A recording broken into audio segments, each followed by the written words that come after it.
अस्सलाम वालेकुम वरहमतुल्लाहि वबरकातुहू। कुर्बे क़यामत की निशानियाँ, क़यामत के फितने। इस टॉपिक पे हमारे लेक्चर्स चल रहे हैं। आज हम पढ़ेंगे नेकी का हुक्म देना, बुराई से मना करना। और तुम में से एक जमात ऐसी होनी चाहिए जो लोगों को नेकी की दावत दे, अच्छे कामों का हुक्म दे और बुराइयों से रोके। यही लोग कामयाब होने वाले हैं। ये सूरत आल इमरान आयत नंबर 104 है। अब इस आयत से क्या पता चलता है? एक मुसलमान की अल्लाह ने ड्यूटी लगाई है कि वो खुद भी नेकी के काम करे और दूसरों को भी नेकी के काम करने की तरगीब दिलाए और खुद भी बुराई से बचे और दूसरों को भी बुराई से बचने की तरगीब दिलाए। क़यामत के करीब अच्छे और बुरे लोग एक दूसरे के साथ घुल मिल जाएंगे। कोई किसी को नेकी का हुक्म नहीं देगा, ना बुराई से मना करेगा। आप सल्लल्लाहु अलैहि वसल्लम ने फरमाया, जब लोग नेकी का हुक्म देना और बुराई से मना करना तर्क कर देंगे तो अल्लाह उन पे अजाब नाजिल करेगा। फिर वो दुआएं मांगेंगे तो वो दुआ कबूल नहीं होगी। ये तिरमिज़ी की हदीस है। तो आज हमें भी गौर करना चाहिए, हमारी दुआएं अल्लाह के यहाँ कबूल क्यों नहीं हो रही? क्योंकि जब हम ये काम नहीं करते ना, नेकी का हुक्म लोगों को नहीं देते, बुराई से नहीं रोकते, तो फिर अल्लाह ताला जो है, इंसान जितनी मर्ज़ी अल्लाह से दुआएँ करता रहे, इवन कि खाना काबा जाके चाहे दुआएँ करता रहे, अल्लाह उसकी दुआ कबूल नहीं करता। आप सल्लल्लाहु अलैहि वसल्लम ने फरमाया, जिसमें ताकत हो बुराई को हाथ से रोके, ना ताकत हो तो ज़ुबान से रोके, ना ताकत हो तो दिल में बुरा जाने, और ये ईमान का कमज़ोर तरीन दर्जा है। ये मुस्लिम की हदीस है। और आज देखें कि आज वो वक़्त आ गया हुआ है, मुसलमान दिल में भी बुरा नहीं जानते। तो देख लें फिर, अब कमज़ोर ईमान क्या है इस हदीस के मुताबिक? तो वो दिल में ही समझे ये बुराई है, और अगर इंसान दिल में भी नहीं समझता ना ये बुराई है, तो फिर देख लें उस इंसान में बिल्कुल भी ईमान नहीं है। अगला टॉपिक है अवाम का नाअहल हुक्मरानों को पसंद करना। हज़रत अबू हुरैरा रज़ियल्लाहु ताला अन्हु कहते हैं, आप सल्लल्लाहु अलैहि वसल्लम ने फरमाया, जब अमानत ज़ाया की जाए, उस वक़्त क़यामत का इंतज़ार कर। उन्होंने पूछा, या रसूलल्लाह सल्लल्लाहु अलैहि वसल्लम, अमानत कैसे ज़ाया की जाएगी? आप सल्लल्लाहु अलैहि वसल्लम ने फरमाया, जब हुकूमत उन लोगों को दी जाए जो इसके अहल ना हो तो क़यामत का इंतज़ार कर। ये बुखारी की हदीस है। अब अमानत ज़ाया होने से मुराद क्या है? नंबर 1, नाअहल लोगों को जो है चूज़ करना। नंबर 2, बददियानत लोगों को जो है हुक्मरान बनाना। और नंबर 3, ओहदे का लालच रखने वाले लोगों को हुक्मरान बनाना। और आज जितने भी हमारे हुक्मरान हैं, उनमें ये तीनों जो है ना बुराइयाँ पाई जाती हैं। आप सल्लल्लाहु अलैहि वसल्लम ने फरमाया, ऐसा कोई शख्स नहीं जिसको अल्लाह ने रियत ना दे रखी हो और वो इस हाल में अपनी राया से ख़यानत करे तो अल्लाह ने ऐसे शख्स पे जन्नत हराम कर दी है। ये मुस्लिम की हदीस है। अल्लाह ने ना हर इंसान को इस दुनिया में कोई ना कोई ओहदा दिया है और क़यामत वाले दिन उससे उसके ओहदे के मुताबिक जवाबदेही है। जिसको छोटा ओहदा दिया है उसकी जवाबदेही उसके मुताबिक है, जिसको बड़ा ओहदा दिया है उसकी जवाबदेही उसके मुताबिक होगी। तो इसलिए जो है हर इंसान को ये देखना चाहिए कि अल्लाह ने दुनिया में उसे क्या-क्या इख्तियार दिए हैं और क्या वो उन इख्तियारात का सही इस्तेमाल कर भी रहा है कि नहीं कर रहा। आप सल्लल्लाहु अलैहि वसल्लम ने फरमाया, आखिरी ज़माने में इस उम्मत पे ऐसे लोग मुसल्लत होंगे जिनके पास गाय की दुमों जैसे कोड़े होंगे। वो अल्लाह के ग़ज़ब में सुबह करेंगे और अल्लाह के ग़ज़ब में शाम करेंगे। ये अहमद की हदीस है।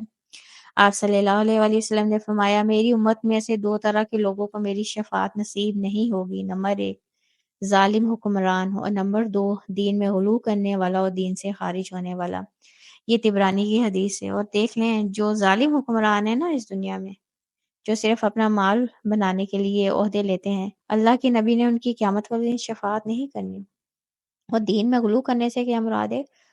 खुद से दीन में बातें शामिल कर देना, खुद नेकियां बना लेना, खुद बुराइयां बना लेना।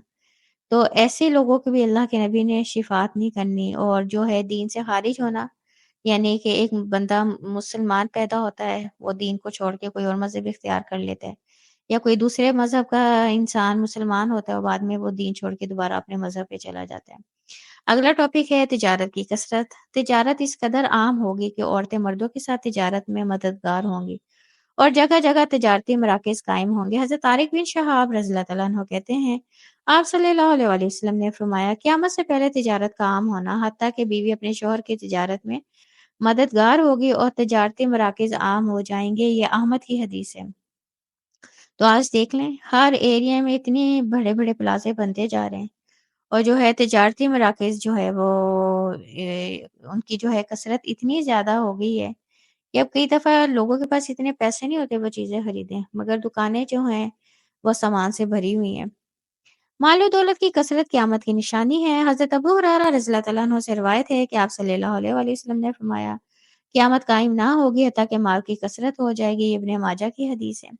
दौलतमंद लोग सदका खैरात के लिए लोगों को बुलाएँगे, लेकिन सदका लेने के लिए कोई नहीं आएगा। हज़रत अबू हुरैरा रज़ियल्लाहु तआला अन्हु कहते हैं, आप सल्लल्लाहु अलैहि वसल्लम ने फरमाया, क़यामत से पहले माल इस कदर बढ़ जाएगा कि दौलतमंद सोचेगा, उसका सदका कौन कबूल करेगा? वो किसी आदमी को सदका लेने के लिए बुलाएगा, लेकिन वो कहेगा मुझे इसकी ज़रूरत नहीं। ये मुस्लिम की हदीस है। तो इन दोनों अहादीस से क्या पता चलता है कि मुसलमानों पे एक वक़्त ऐसा भी आएगा क़यामत से पहले कि हर एक तरफ दौलत की फरावानी होगी और हर बंदा इतना मालदार होगा कि उसको सदके की ज़रूरत नहीं होगी। हज़रत अबू मूसा रज़ियल्लाहु तआला अन्हु से रिवायत है कि आप सल्लल्लाहु अलैहि वसल्लम ने फरमाया, लोगों का एक ज़माना आएगा, एक आदमी सोने का सदका लेकर फिरेगा, लेकिन उसे कबूल करने वाला कोई नहीं होगा और एक-एक मर्द के साथ 40-40 औरतें होंगी। ये मर्दों की किल्लत और औरतों की कसरत के सबब होगा। ये मुस्लिम की हदीस है। और कुर्बे क़यामत इतनी जंगें होनी हैं कि अगर किसी इंसान के 100 बेटे होंगे तो 99 जंगों में कत्ल हो जाएँगे। तो उस वक़्त एक मर्द की कफ़ालत में 40-40 औरतें होंगी, उसकी माँ, उसकी बीवियाँ, बेटियाँ, भांजियाँ, भतीजियाँ, बहनें, खालाएँ, फूफो। अब देखें ये वक़्त भी कुर्बे क़यामत की निशानियों में से एक निशानी के तौर पर लोगों के सामने आएगा। क़यामत के करीब लोग दीन को माल और दौलत के बदले बेच डालेंगे। हज़रत अनस बिन मालिक रज़ियल्लाहु तआला अन्हु से रिवायत है कि आप सल्लल्लाहु अलैहि वसल्लम ने फरमाया, क़यामत से पहले तारीख शब के टुकड़ों की मानत फितने ज़ाहिर होंगे। एक आदमी सुबह मोमिन होगा और शाम को काफ़िर। शाम के वक़्त मोमिन होगा, सुबह के वक़्त काफ़िर होगा। लोग अपना दीन और ईमान दौलत दुनिया के बदले बेच डालेंगे। ये तिर्मिज़ी की हदीस है और ये एक हकीकत है। आज लोगों को परवाह नहीं है ना दीन की, ना इसके हलाल कमाने की। हर बंदे को पैसा चाहिए। चाहे वो जिस मर्ज़ी हराम के तरीके से आ रहा हो, किसी का हक खाने से आ रहा हो। तो आज लोगों को परवाह है सिर्फ़ पैसे की। अल्लाह ताला हम सबको इन फितनों से महफ़ूज़ रखे, आमीन। रब्बना तक़ब्बल मिन्ना इन्नका अंतस समीउल अलीम व तुब अलैना इन्नका अंतत तव्वाबुर रहीम। सुब्हान रब्बिका रब्बिल इज़्ज़ति अम्मा यसिफ़ून व सलामुन अलल मुरसलीन वल्हम्दुलिल्लाहि रब्बिल आलमीन। अस्सलामु अलैकुम व रहमतुल्लाहि व बरकातुहू।